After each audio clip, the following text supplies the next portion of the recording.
Entonces vamos a continuar con la materia de microbiología. ¿Ya?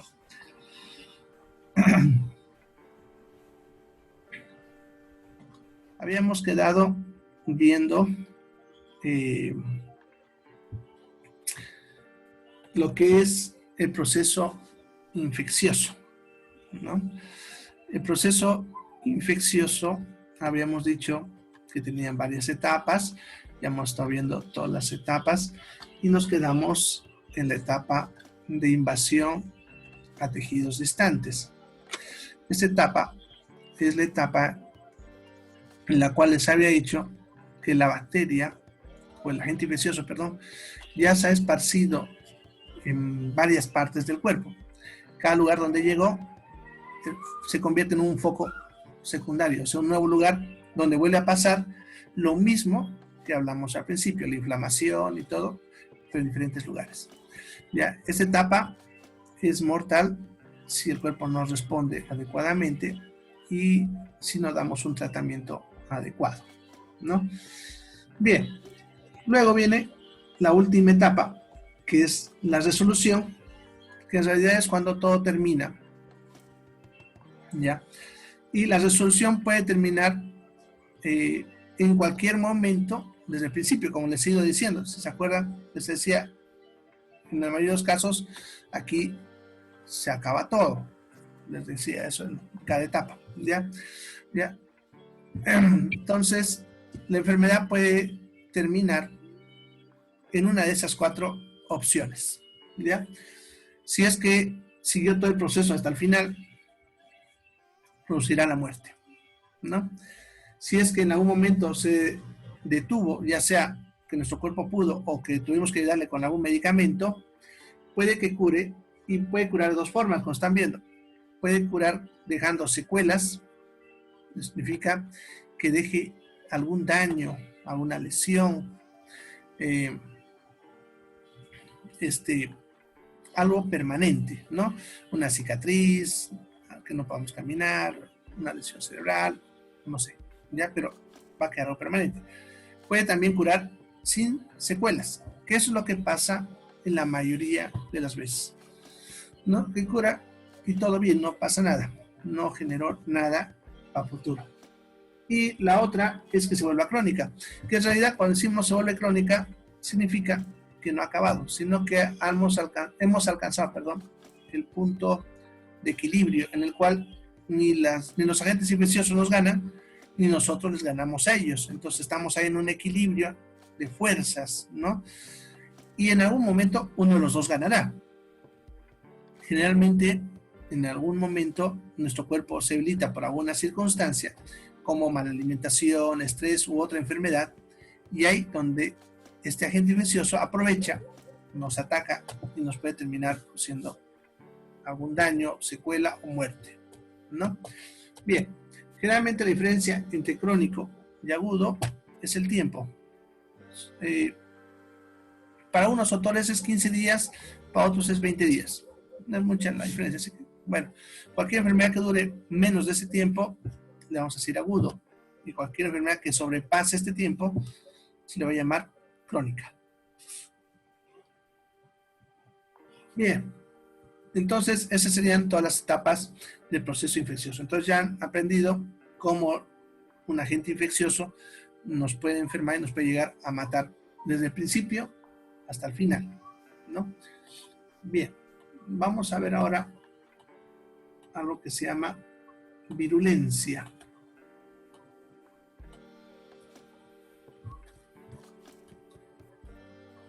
Entonces, ¿qué es la virulencia? Ya, la virulencia es la capacidad que tiene un agente infeccioso de poder causar daño. Ya. Vamos a llamar virulencia, podemos decir, a esa fuerza que puede tener el agente infeccioso para lastimarnos, ¿no? Eso depende de las armas que tiene, ¿ya? Es lo mismo, si ustedes quieren, que tener un soldado con una pistola un soldado con un fusil, uno con una metralleta, uno que tenga metralleta, granadas y un bazooka, así. Entonces, dependiendo de cuántas armas tengo, será mi capacidad de hacer daño. Lo mismo es acá. Los agentes infecciosos pueden tener diferentes tipos de armas, ¿no? O sea, formas como causarnos daño. A esto se les llama factores de virulencia. Varía de un agente infeccioso a otro y puede que un agente infeccioso pueda tener 2, 3 o que tenga 4, 5, así, ¿no? Entonces, el número, lo que van a ver de estos factores es variable de un agente infeccioso a otros, no son iguales. Por lo tanto, la capacidad de causar daño que tenga un agente infeccioso también será variable. Algunos agentes infecciosos podrán causarnos daño con más facilidad que otros.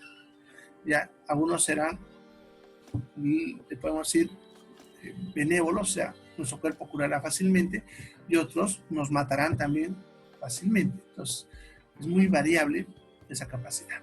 ¿Ya?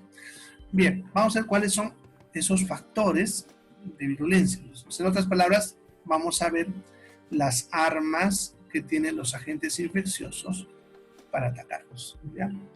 Eso le llamamos factores de virulencia. Vamos a ver cuáles son. Bien, el primero se llama adhesividad. La adhesividad es la capacidad que tiene un agente infeccioso de adherirse a la superficie de las células. Ya, en otras palabras, de pegarse, ¿no? De mantenerse pegado a las células de nuestro cuerpo. ¿Ya? Bien, esta capacidad se debe a unas estructuras que tienen algunos agentes infecciosos que se llaman cilios. Bien, vamos a poner aquí una bacteria. ¿Ya? Vamos a dibujarla así. Entonces, esa bacteria, pongámosle, ¿qué es eso? Y de su cuerpo, de la bacteria, que en este caso la bacteria es unicelular, van a salir unas estructuras, así como pelos. ¿Ya? No son pelos, obviamente, pero yo digo así, como pelitos, ¿no? ¿Ya? Serán lo que es unas estructuras proteicas que se llaman cilios. ¿Ya? Salen por todo el alrededor del cuerpo. ¿Ya? Estas estructuras, llamadas cilios, tienen como característica que tienen carga eléctrica negativa. ¿Ya? Son pelos, perdón, como pelos, pero con carga eléctrica negativa. Sucede que nuestras células, en su superficie de nuestras células, su carga eléctrica es positiva. Nuestras células están cargadas con carga eléctrica positiva en la superficie. ¿Ya? Ahora, cuando hablamos de electricidad, las cargas contrarias se atraen. ¿Ya? De tal manera que si una batería cae sobre esta célula, vámosle que es esta batería ahí, los sus cilios se van a pegar en la superficie, ¿sí?, de nuestra célula. Porque como los cilios tienen carga eléctrica negativa, se pegan a la estructura positiva. ¿Ya? Eso hace que sean difíciles de eliminar por medios mecánicos. Por ejemplo, la tos es un mecanismo de defensa. Nosotros tosemos cuando hay algo en nuestra garganta, en nuestra vía respiratoria que nos está irritando y necesitamos eliminar, ¿no? Una bacteria, por ejemplo, cuando está entrando, va a generar tos. Por eso tosemos cuando estamos con infección en la vía respiratoria. Es un mecanismo de defensa, ¿ya? Ahora, las bacterias que no tienen esto que estamos hablando, que son cilios, las podemos botar fácilmente al toser. Pero si es una bacteria que tiene esto, va a ser muy difícil porque se va a mantener bien pegada a la superficie. ¿Ya? Entonces va a ser más difícil de eliminar del cuerpo. La tos es un mecanismo de defensa mecánico, pero no es el único. Por ejemplo, la diarrea es también un mecanismo de defensa. Moverse intestinos rápidos para botar rápido lo que nos está atacando. Ya cuando estamos con infección urinaria, urinamos más seguido, justamente también por el mismo motivo, para tratar de botar lo que está ahí. ¿Ya? Son mecanismos de defensa mecánicos. ¿Ya? Bien, pero si la bacteria tiene esta capacidad, estos mecanismos no van a funcionar. ¿Ya? Bien, las que tienen este mecanismo son bacterias, algunos parásitos, como los protozoarios, las amebas. ¿Ya? Los virus y los hongos no tienen esta capacidad. ¿Ya? Bien, eso sería lo que es adhesividad.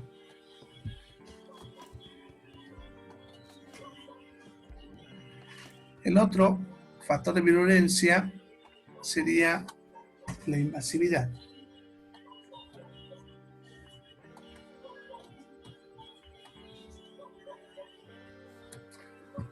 Bueno, si escuchan una musiquita por ahí, son los vecinos que han empezado a festejar. ¿Ven cómo es la gente? ¿No? Primer día y ya están haciendo churrascos. Bueno. A ver, el siguiente factor entonces es la invasividad. Ya, algunos agentes infecciosos tienen la capacidad de invadir más rápidamente a los tejidos. Eso se debe a que se pueden mover más rápido. Esa capacidad de movimiento depende de una estructura que se llama flagelo. Ya, en nuestra bacteria, que les dibujé hace ratito, vamos a ver, la misma bacteria, sí. Dibujamos ahí, les dibujé los cilios, ¿no? Les puse esos pelitos así por todo el cuerpo, por aquí y por allá, ¿sí? Vamos a ponerles unos cuantos más, ¿ya? Sí, van en todas las direcciones esas estructuras, ¿ya? Estas bacterias, o productos agentes infecciosos, tienen una estructura que se llama flagelo. El flagelo es como una cola, ¿ya? Larga, ¿sí? Obviamente no es una cola, yo digo ¿cómo? Porque se parece, ¿no? Bien, esa estructura llamada flagelo es una estructura que tiene en el punto de unión, donde se une al agente infeccioso ahí, tiene un motor. Interesantemente, funciona igual que un motor eléctrico, ¿ya? Por eso que hay teorías que dicen que los seres vivos son diseñados con, bueno, un montón de cosas, ¿ya? Se llama teoría del diseño inteligente, si tienen curiosidad. Pero esta parte funciona igual que un motor eléctrico. Eso hace que esta estructura llamada flagelo gire rápidamente. ¿Ya? Y gira. ¿Ya? Ustedes de repente alguna vez han jugado con una cuerda y saben que si hacemos girar, esa cuerda empieza a tener una formita ondulada, ¿no? Eso hace que esta estructura llamada flagelo actúe como si fuese una hélice, así como de un avión o de un barco, su hélice, ¿no ven? Eso hace que el agente infeccioso se mueva rápidamente en una sola dirección, ¿ya? Y lo puede controlar parecido a lo que hace un barco, un avión, ¿ya? Algunos de estos agentes incluso no solamente tienen uno, algunos tienen incluso dos de estas estructuras, y hay otros que incluso tienen cuatro, así a los lados tienen por ahí, ¿ya? Entonces es algo así como decir un avión con un motor, con dos motores, con tres motores, con cuatro motores, entonces más potencia, más velocidad. Ahora, cuando tienen flagelos, se pueden mover rápidamente, eso les permite escapar de nuestro sistema de defensa. Nuestras células que hemos hablado, les va a costar más capturarlos. Y dos, van a poder fácilmente invadir, o sea, no se van a quedar tan quietos, porque los otros agentes infecciosos que no tienen esto, se mueven por retorsión. Ustedes imagínense que a ustedes les amarren las manos y los pies y los dejen tumbados en el piso. ¿Cómo se moverían? Retorciéndose, ¿no ve? Lo mismo pasa con la mayoría de los agentes infecciosos, se mueven retorciéndose. Eso hace que su movimiento sea lento. En cambio, los que tienen esto se pueden mover rápido, ¿ya? Los agentes infecciosos que tienen esto son algunas bacterias. La mayoría de bacterias no tienen esto. Algunas bacterias pueden hacer eso. Y algunos protozoarios, otro grupo de parásitos. ¿Ya? Lo que son los hongos y los virus no tienen esta capacidad tampoco, ¿ya? Por eso, por ejemplo, los hongos son más fáciles de capturar por nuestro sistema de defensa y los virus también. Las baterías cuestan un poquito más, ¿ya? Bien. Bien, entonces, eso sería lo que es la capacidad de invasividad, ¿ya? El otro factor serían las toxinas, ¿ya? ¿Qué es una toxina? Es una toxina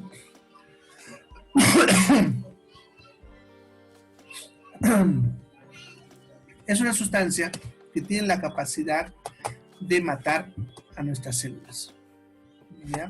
Puede matar a nuestras células. Ahora, ¿cómo lo hace? Generalmente por mecanismos bioquímicos. Las toxinas suelen bloquear principalmente las vías metabólicas energéticas de las células. Entonces, las toxinas van a hacer que nuestras células se mueran, ¿ya? Ahora, ¿para qué lo hacen? Ya es donde es la diferencia entre endotoxina y exotoxina. Son dos tipos de toxinas, ¿ya? Y la diferencia entre ellas básicamente es el objetivo, ¿ya? Las exotoxinas nos quieren matar. Ya lo que pasa es que los agentes infecciosos que liberan exotoxinas son agentes infecciosos que se alimentan de nuestras células muertas. En otras palabras, si nosotros nos morimos, ellos están felices porque se alimentan de nuestros restos. ¿Ya? Entonces, sus toxinas las liberan a propósito para matarnos. Aunque maten unas cuantas células, ya están beneficiadas.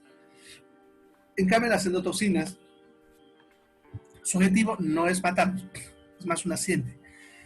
Las endotoxinas son sustancias que producen algunos agentes que tienen como objetivo alguna función intracelular propia de ellas, o sea, una función dentro de ellas como células, ¿ya? Y que en teoría no deberían afectarnos a nosotros.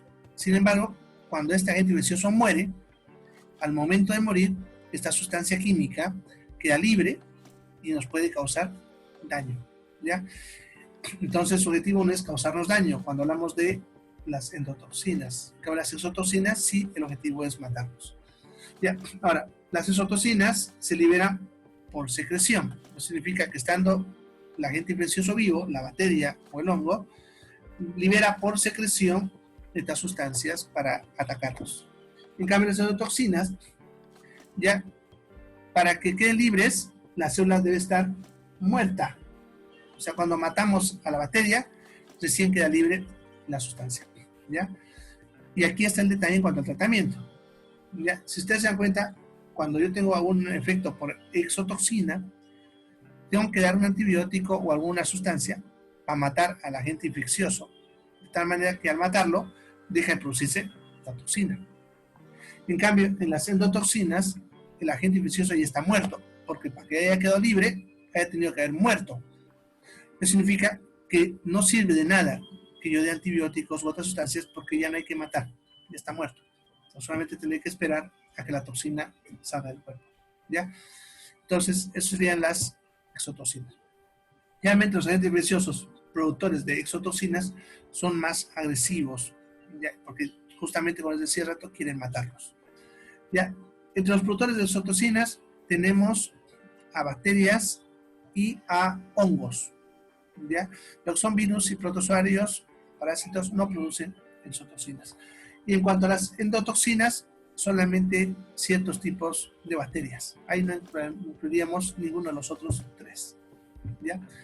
Bien, eso sería entonces en cuanto a las toxinas, ¿ya?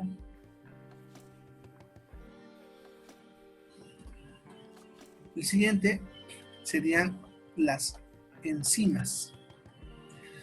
¿Qué son las enzimas? Las enzimas son sustancias de tipo proteico, o sea, son proteínas. Ya, estas proteínas van a tener como función realizar alguna reacción química. ¿Ya? Nuestro cuerpo también tiene enzimas, por si acaso, hace diferentes reacciones en el cuerpo. Pero en este caso estamos hablando de enzimas producidas por el agente infeccioso. El agente infeccioso produce la enzima. Y esa enzima lo que va a hacer, en este caso, es destruir algo que se le llama la matriz extracelular, lo que es la membrana basal. Ya, esto, lo que es la membrana basal, o también llamada matriz extracelular, son conjuntos de proteínas que lo que hacen es ayudar a mantener la estructura celular. ¿Ya? Por ejemplo, el colágeno, ¿ya? Lo que va a hacer es armar un tipo de estructura, así tipo una cuadrícula, si ustedes quieren, generando espacios donde las células puedan estar de forma ordenada. ¿Ya? Vámonos que esta es una célula, esta es otra célula, otra y otra. 4 células. Entonces el colágeno, por ejemplo, que es una proteína perteneciente a esto, son estructuras fibrilares que están así, de esta manera, ya alrededor de ellas, en todo lado, alrededor. Ya de tal manera que se fijan, forma un tipo una cuadriculita, ya que hace que haya estos espacios donde nuestras células puedan estar. De tal manera que están organizadas, ¿ya? Y los nutrientes, por lo tanto, se distribuyen de forma pareja. Si hay una célula, un agente infeccioso en este caso, que destruya a estas proteínas, están manteniendo este orden, al destruirlas, nuestras células quedarían sueltas. Eso haría que estén amontonadas, si ustedes quieren. Si están todas amontonadas, algunas recibirían nutrientes y otras no. Y eso generará que empiecen a morirse, a sufrir y a morir. Y eso beneficiará en este caso al agente infeccioso. Los productores de enzimas, ahí tenemos a los hongos, a las bacterias y a los protozoarios. Y el único que no produciría esto serían los virus. ¿Ya? Bien.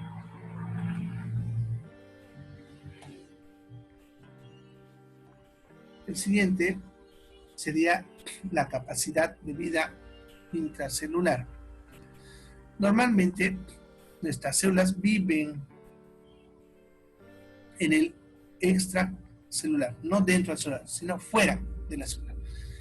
Ya, justamente alrededor de nuestras células, el líquido que queda alrededor de nuestras células tiene suficiente cantidad de nutrientes para poder mantener a nuestras células vivas, en buenas condiciones. Y eso sirve también para los agentes infecciosos, bacterias, virus, hongos, parásitos. ¿Ya?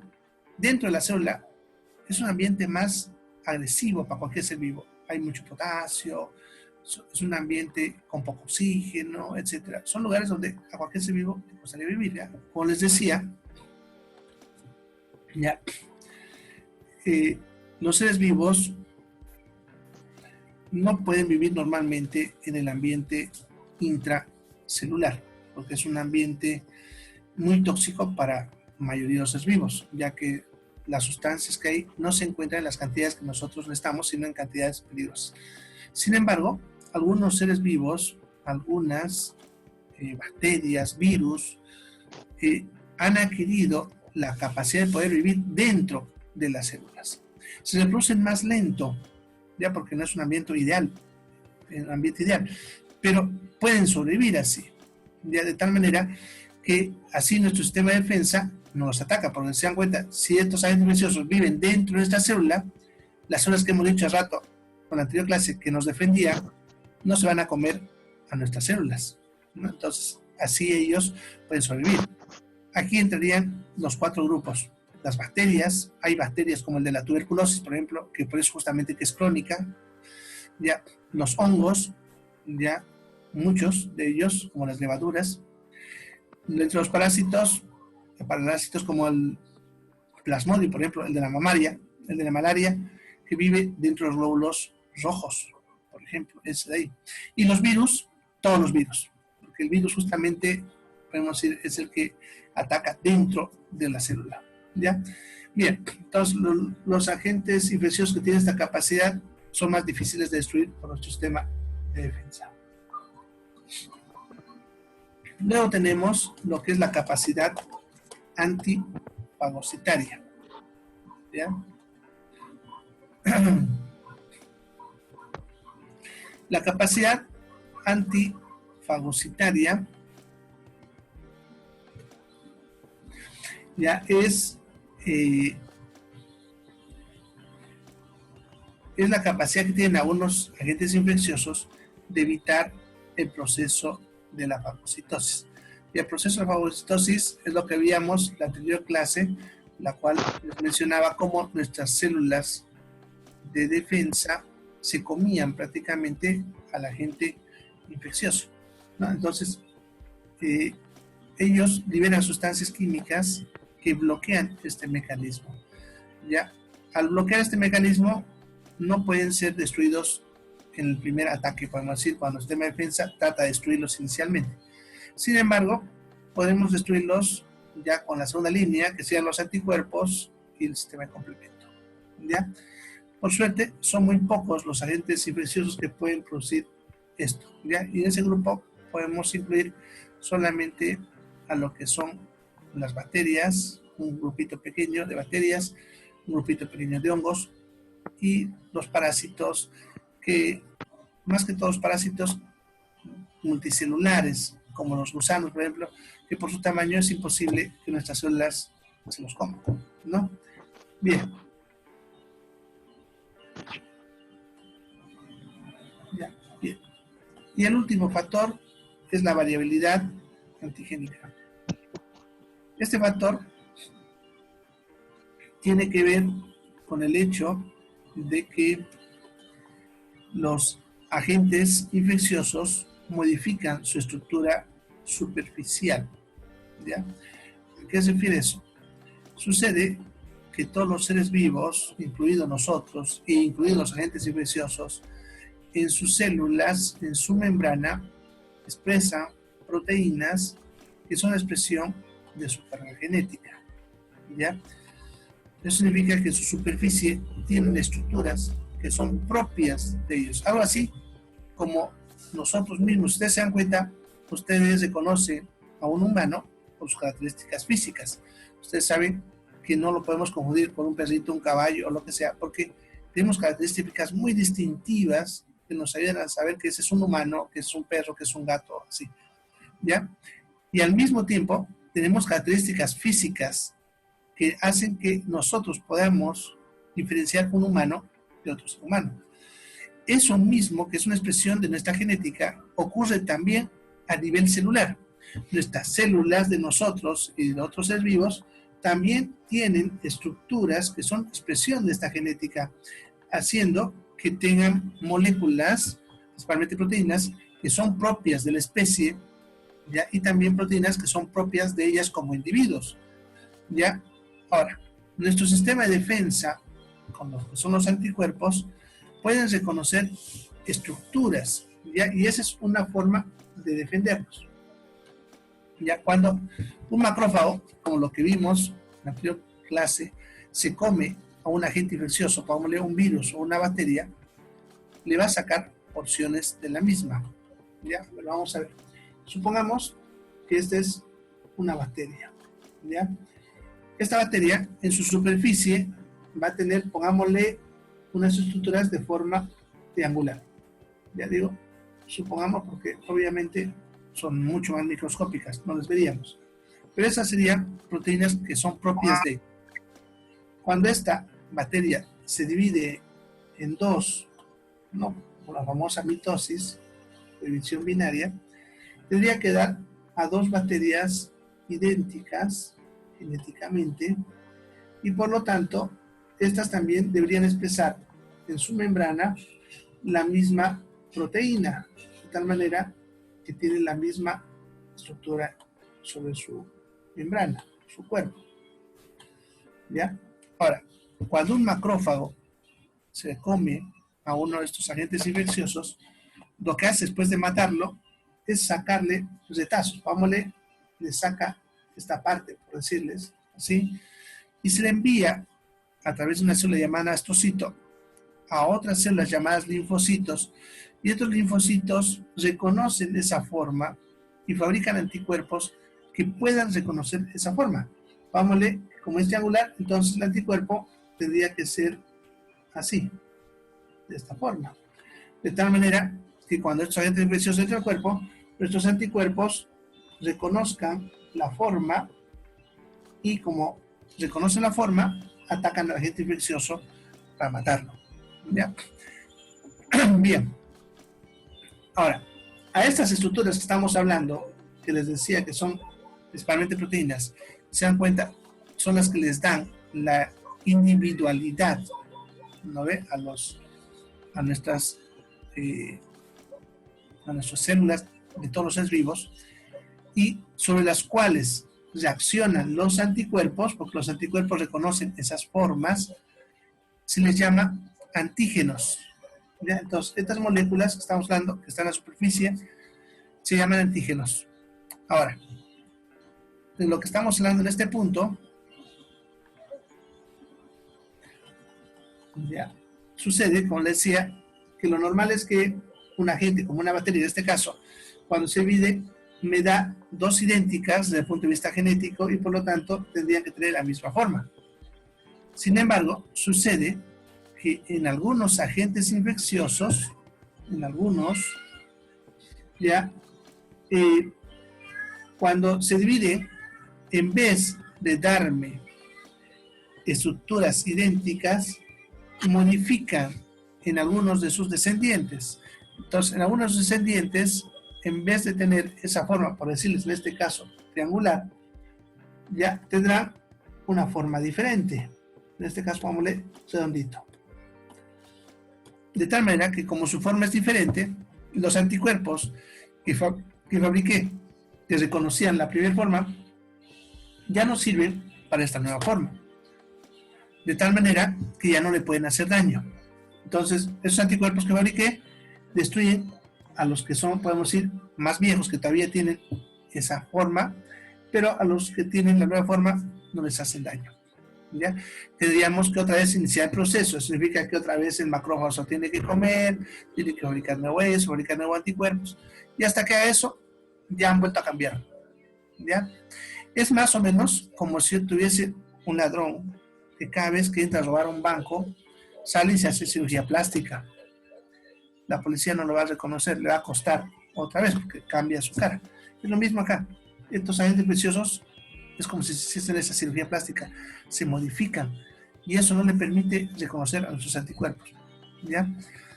Eso en realidad lo que hace es ayudarle a ganar tiempo para reproducirse y por lo tanto nuestras células tardarían en destruirlo.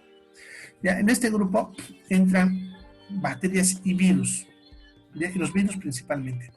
Los virus modifican mucho estas estructuras, ¿ya? Y por eso suelen aparecer mutaciones, justamente como la que han visto que apareció el COVID, ¿ya? ¿No? El SARS-2, que es el nombre del virus, ¿ya? Pero no es el único. Por ejemplo, los virus de la gripe, lo que son los virus de la influenza, los rinovirus, son virus que todo el tiempo están modificando su estructura. Por eso no nos volvemos inmunes, porque cada tiempo aparece un nuevo. ¿Ya? Bien, entonces eso les permite a los agentes infecciosos ganar tiempo. No se olviden. ¿Ya?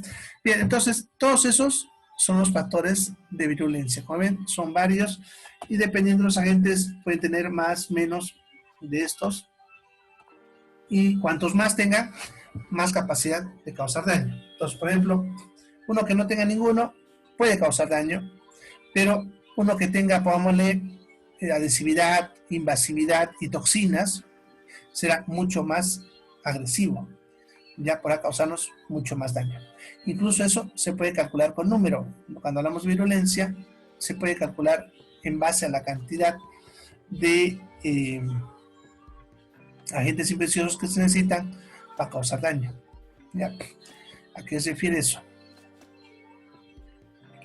¿Ya? Por ejemplo, de la salmonela, que es una bacteria que vamos a ver más adelante, para que nos cause daño necesitamos que nos ataquen por lo menos 100 salmonelas. O sea, que ustedes se coman un pan que tenga 100 salmonelas. ¿Ya? Si tiene menos de 100, no enfermaré, porque mi sistema de defensa puede destruir esa cantidad. Si son más de 100, no voy a poder. Si es la Shigella, que es otra bacteria que también vamos a ver más adelante, es más agresiva. La Shigella basta con 10. Con 10 agentes infecciosos ya puedo sufrir la enfermedad. Con la Escherichia coli, el número es más de 100.000 unidades formadoras de colonia. ¿Ya? Una unidad formadora de colonia es equivalente a aproximadamente 1 millón de agentes infecciosos. Entonces, si se dan cuenta, tienen que multiplicar 100.000 por 1.000.000. Esa es la cantidad, que son 100.000 millones, ¿no? De agentes infecciosos para que yo enferme. Y por si acaso, que como son microscópicos, ustedes tranquilamente se pueden ingerir 100.000 de estas bacterias como si nada. Ya ni se van a enterar. Bien, entonces están viendo que ese número es el que nos dice cuán agresivo es. Si yo digo Salmonella y Shigella, que son apenas 10 y 100, estoy hablando de un agente infeccioso muy agresivo.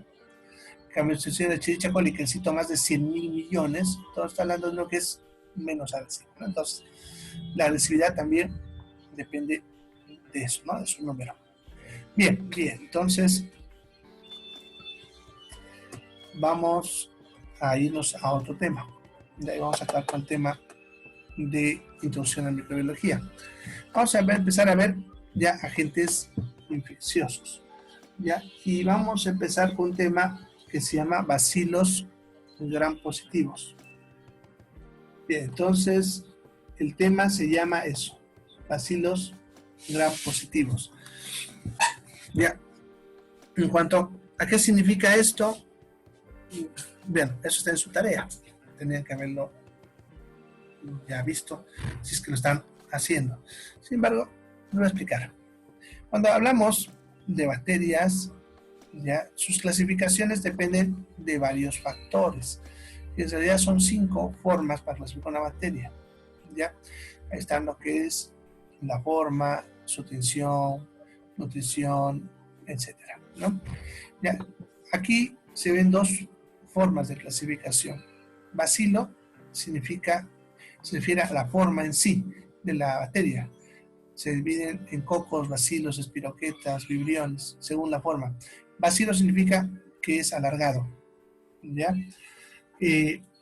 Lo de gram positivo tiene que ver con la tinción. Lo que pasa es que en microbiología se tiñen los agentes infecciosos para poder verlos, porque al microscopio, en realidad, lo que son bacterias, hongos, todo lo que estamos hablando, son transparentes, no tienen color. O sea, si ustedes agarran un poco de tierra o orina o sangre, lo que ustedes quieran, y vean el microscopio, vamos a ver a estos agentes como si fuesen un vaso de vidrio en el agua. No sé, alguna vez han visto colocar un vaso de vidrio en el agua, van a ver que casi no se nota, no se lo ve, ¿no? Es lo mismo, al microscopio, estos agentes preciosos son transparentes y casi ni se los nota. Hay que tener muy buen ojo para poder verlos, y es lo cual es muy difícil para investigar. Entonces, los científicos pillaron un truco, teñirlos, ¿ya? Hay diferentes formas de teñir, hay muchas técnicas, ya están la tinción de Ciel-Nielsen y otros más, o sea, hay varias tinciones. Sin embargo, una de las que más se usa en microbiología se llama tinción de Gram, ¿ya? Es una tinción que usa el colorante violeta, ¿ya? Y se llama violeta genciana, ¿no? Uno de los colorantes, ¿ya? Y el otro es rojo, ¿ya? Rojo, safranina se llama, pero el colorante, pero tiene de color rojo, ¿ya? Entonces, se usan estos 2 colorantes y sucede que algunas bacterias agarran el color violeta y otras agarran el color rojo, que como está diluido, es el tono rosado. Entonces, cuando uno ve el microscopio, va a ver unas bacterias de color violeta y otras de color rosado. Las que agarran el color violeta se les llama gram positivas y las que agarran el color rosado les llamamos gram negativas, ¿ya? Entonces, es una forma de clasificar, ¿ya? Ahora, en este tema vamos a ver entonces los que son bacilos gram positivos, en otras palabras, los que tienen forma alargada y que toman el color violeta, ¿ya? Bien, vamos a empezar a hablar de cada uno y el primero sería el Bacillus cereus. Bien, cuando hablamos de estos, el Bacillus cereus, ¿ya? Cuando hablamos de una bacteria, la primera parte del nombre, en este caso es Bacillus, ¿ya? Es el género, ¿ya? Y la segunda parte que es Cereus, la especie. Entonces, cuando hablemos de estos agentes, ¿ya? No se olviden que la primera parte es el género, la segunda parte la especie. Así siempre se pone el nombre de estos, ¿ya? Entonces vamos a hablar del género Bacillus, que son dos los que vamos a ver. Este, el Bacillus cereus, y el otro, el Bacillus anthracis, ¿ya?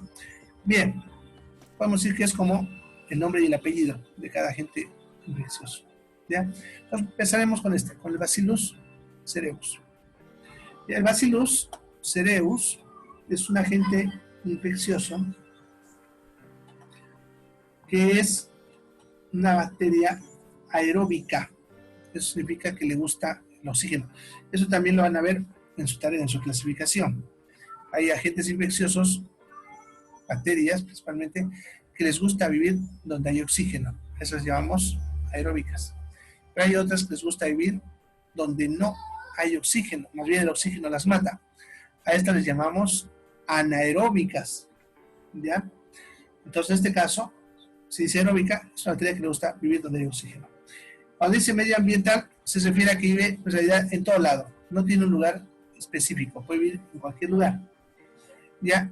Y esta bacteria es productora de una endotoxina. Si se acuerdan, cuando hablamos hace ratito de factores de virulencia, habíamos hablado de las toxinas, les había hablado de las endotoxinas y las exotoxinas. Les había dicho que las endo eran más que todo un accidente, si se acuerdan, ¿no? O sea que para que queden libres había que matar a la bacteria, ¿ya? Sucede que esta bacteria no quiere causarnos daño. Esta bacteria se alimenta principalmente de vegetales en putrefacción, o sea, de plantas. No ataca al ser humano ni a los animales. Se alimenta de plantas, ¿ya? Pero puede llegar a nosotros accidentalmente y causarnos enfermedad. ¿Cómo puede llegar a nosotros? Principalmente contaminando los cereales, ya que le gustan los cereales, arroz, trigo, cebada, etc. También otros vegetales, pero generalmente es una bacteria de reproducción lenta. Así que, por ejemplo, en una lechuga les puede llegar, sí, pero como son tan poquitos porque se reproduce lentamente, entonces no va a causar mucho daño. Pero en cambio en un arroz, que ustedes saben que el arroz lo almaceno, lo guardo por mucho tiempo, y si le damos humedad, porque todo agente infeccioso para poder producirse necesita humedad, entonces si ese arroz está húmedo y tiene esta bacteria, esa bacteria se va a reproducir harto en ese arroz, y ese arroz cuando ustedes llegan a su casa, lo hacen cocer, porque ni se van a enterar por si acaso qué pasó esto. Al hacerlo cocer, matan a la bacteria. Y se comen ese arroz y la bacteria ya está muerta, pero al matarlo, liberé su toxina. Y entonces me enferma, ¿ya? Bien, entonces va a llegar por los cereales, el arroz obviamente ya saben, el trigo y obviamente sus derivados, la harina, de la harina están los fideos, el pan, etcétera, que son formas como nos puede llegar la toxina. No hay forma de saberlo, ya que el alimento no cambia, o sea, no vas a tener mal sabor ni nada, ni se van a enterar, ¿ya? Bien, cuando la toxina la ingerimos, porque obviamente nos va a entrar por la vía oral en algún alimento que consumamos, me va a producir una intoxicación alimentaria. Fíjense, no produce infección, porque la bacteria está muerta, produce una intoxicación alimentaria, que se puede presentar de dos formas, emetizante y diarreica. La palabra emetizante significa, viene de emesis, que significa vómito, ¿ya? Entonces, emetizante significa que provoca vómito, con diarreica ya saben, ¿no? Que produce diarrea. Hablaremos primero del emetizante. Cuando ingerimos la toxina, ya generalmente los síntomas aparecen de forma rápida. Suelen aparecer, como están viendo, entre los 30 minutos hasta 5 horas después de haber ingerido el alimento contaminado. Ustedes comieron ese arroz y una media hora o una hora después empiezan a sentirse mal. ¿Qué síntomas van a tener? Va a provocar náuseas, vómitos, dolor abdominal, va a haber palidez, frialdad, ¿ya? Y es la característica. Hay palidez, frialdad y vómitos. Generalmente el paciente va a empezar con vómitos intensos y seguidos, ¿no? Vómito tras vómito. Conforme van pasando los minutos y las horas va a ir de a poquito reduciendo, hasta que termina desapareciendo. Como están viendo, dura de 1 a 24 horas. Es autolimitado. Va a durar lo que tarde el cuerpo en botar la toxina. De eso más rápido durará menos, ¿no? Bien, esa es la forma emetizante. La forma diarreica es igual en cuanto a los síntomas, solamente varía en que no hay vómitos y en el tiempo. ¿Ya? Si fíjense, igual va a haber dolor abdominal, igual que el anterior, igual va a haber palidez, igual va a haber frialdad. Pero en vez de vómitos, aquí hay diarrea. Lo otro es el tiempo. Este es más lento. Tarda en empezar de 4 a 8 horas, pero puede durar también más, de 4 horas hasta 5 días. Y también va a depender de cuánto tardemos en botar la toxina. También se cura sola. Estos casos se van a curar solos porque va a durar la enfermedad lo que tardemos en botar la toxina. No sirve dar antibióticos, ¿ya? Y es sencillo de explicar eso. Si les decía al rato que la bacteria murió al hacerlo cocer, entonces no hay por qué dar antibióticos, porque ¿qué vamos a matar? La bacteria está muerta. Simplemente hay que tener paciencia y esperar a que el cuerpo bote la toxina. ¿Ya? Mientras tanto, lo que hay que hacer es mantener una buena hidratación, porque al menos en los niños pequeños, una de las causas de mortalidad infantil en menores de 5 años es justamente la deshidratación, principalmente producida por diarreas. También en las personas de la tercera edad es unas cosas que los pueden matar.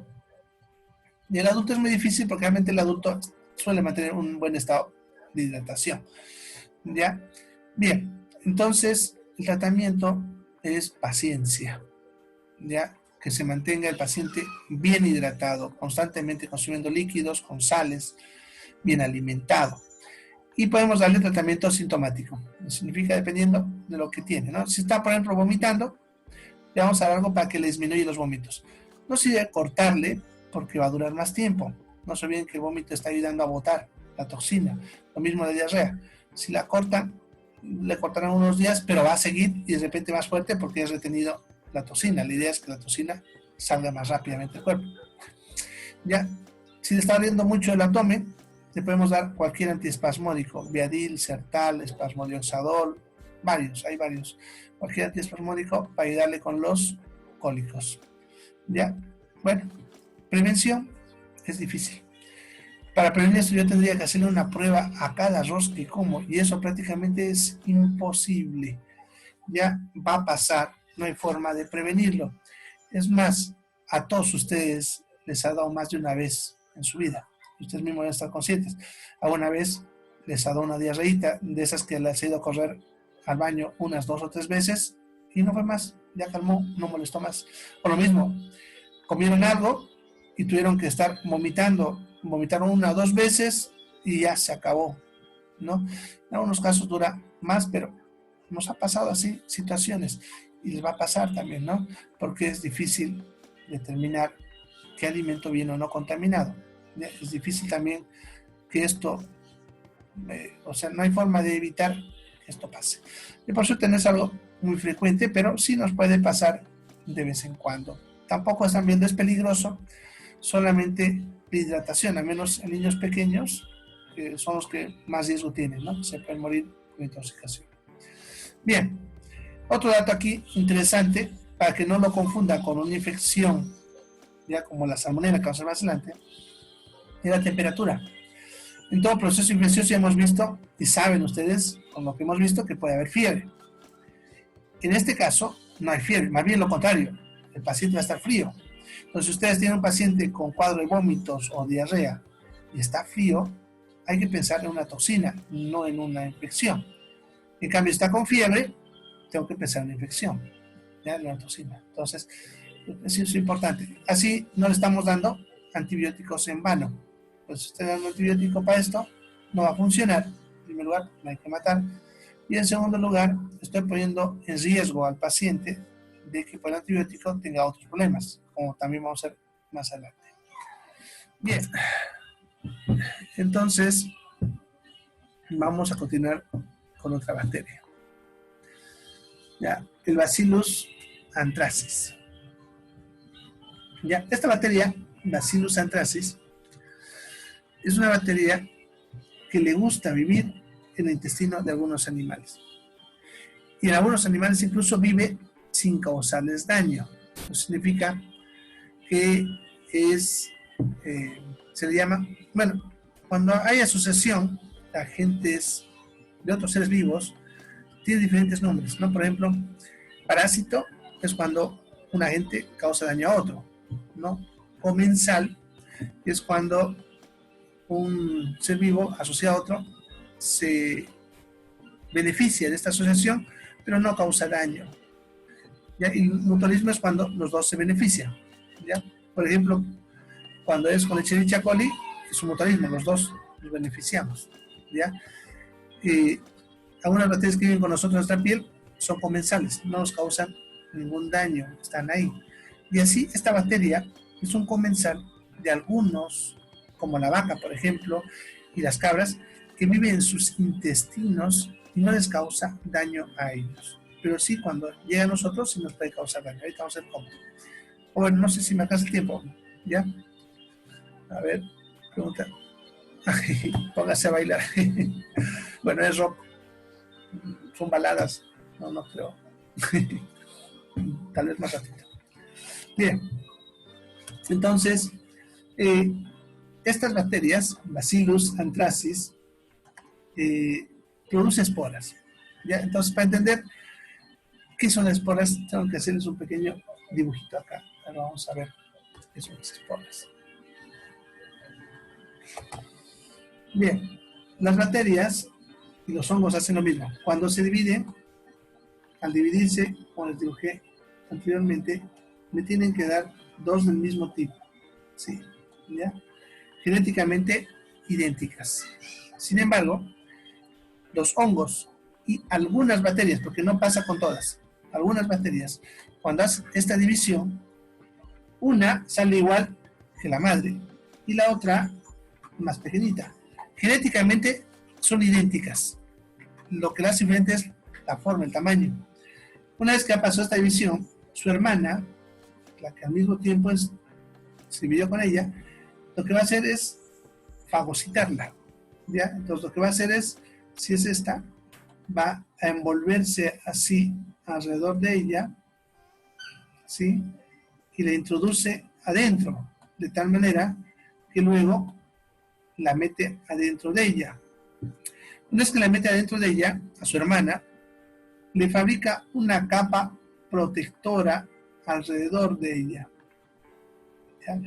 Con proteínas y azúcares resistentes. ¿Ya? Es la espora. Es una bacteria o un hongo recubierto con una capa protectora.